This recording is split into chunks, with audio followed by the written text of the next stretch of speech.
What's up, it's C-Mac, and I am back for another video. Today, by the title and thumbnail, you guys already know, another Air Shoe, Air Force Custom, C-Mac, Hidden Anxiety Custom. So, this is gonna be a basic pair. I'm gonna show you guys how I add off-white style laces and how to do a little bit of stencil work with your airbrush. So let's get straight into it. You guys already know, if you guys have been watching me for a while, every single time you start a custom, you want to remove these white laces because any little dirt, speck, paint, spitball is gonna show up on these laces. So if you don't remove them, it's over with. Especially if you painted, take your laces out. Before we head over into design space, before we make our stencil, we need to measure out where we want our design or our stencil to cover, or how long. You guys know what I'm talking about. So I am measuring, they want a name across the whole entire shoe. So I'm just gonna take my ruler and measure where I want that design to lay. About 6 inches, because I do want it to go across the whole shoe. So 6 inches is my measurement for this size shoe. Okay, in design space, you'll literally just want to write whatever you're trying to put on your shoe. If you're uploading an image, you can do that. In this case, I am using a name as a stencil. So I'll go into design space, type it in, and then find the font that I want to use. And then you can see here up at the top, it says 11 inches by 1.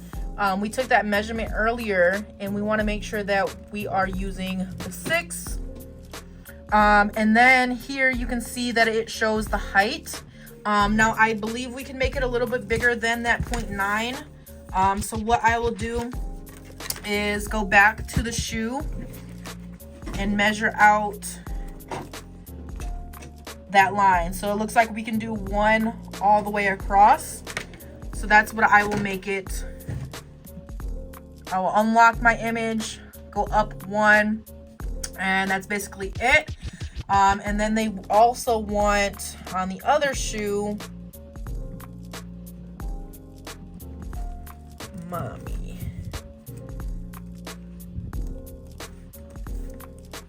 So I'll do the same exact thing, making sure that this is 6.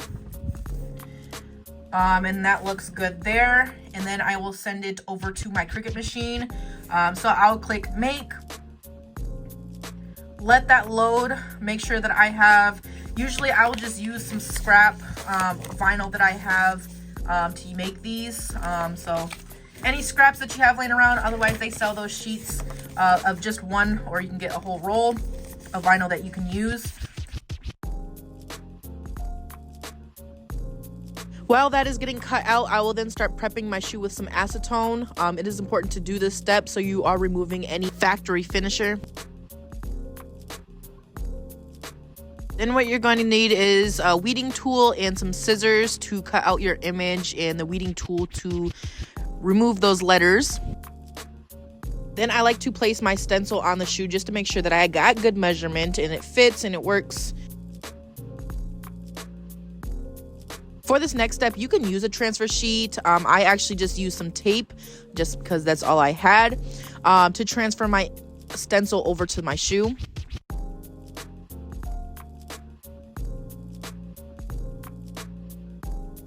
When you are doing stencil work, you want to make sure that you are laying the stencil down as much as you can. The stencil is going to make or break your work. So take your time and actually place that stencil on your shoe. I use a heat gun to kind of lay down that stencil. It makes the sticky part adhere to the shoe a little bit more. I will then get some tape and tape around my stencil so none of my airbrush paint gets onto the rest of the shoe. Now that we have fully prepped the shoe, we got our stencil on there, we taped off. We want to make sure that if you're not taping off the entire shoe, that you are still being mindful of where you are pointing your airbrush. Using an airbrush can have paint flown kind of around. I'm very comfortable with my airbrush, so I kind of know how to leave it in my spots that I want the paint to go. But to prep the airbrush now, I will take my paint and some Too Thin, and I will mix a little bit of Too Thin inside of my red paint and then run it through my strainer. I need to get a new one because, yeah, this has been through some things. What I'll do is run this over, once I mix the Too Thin and the red paint, run it over my airbrush and have the paint strain through. This allows your airbrush not to get as clogged. It makes the paint thinner, so it runs through your airbrush a little bit better if you weren't to do it. Just like any other airbrush work, you want to make sure that you are applying thin, light layers of paint. Before taking off any stencil or tape, you want to make sure that your paint is 100% dry. If it's not 100% dry, it's going to lift the paint and it's going to ruin your work.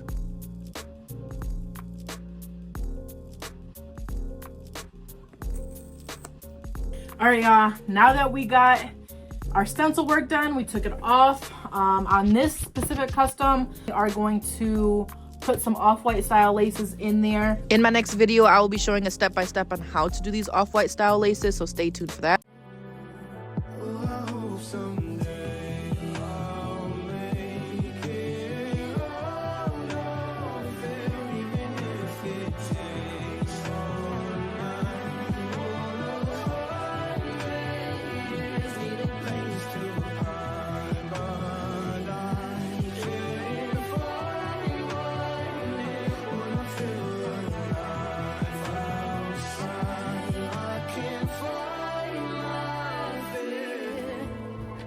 Y'all, and that is it.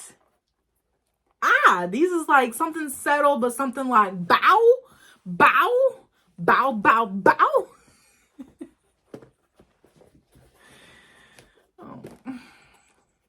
Anyways, make sure you guys let me know how I did. Did I explain how to use a stencil or cut out a stencil? Did I explain that very good? I know I had a few questions on how to use that. But if you guys have any more questions, please let me know. Make sure to drop that comment down below. If you guys like these, make sure you guys drop that like, comment, subscribe. As always, stay positive. And you know, I'll be back for more videos. Get out your feelings and get it yourself. Might got the same shoes, but you ain't gonna step. That shit that you just put out, you could've kept.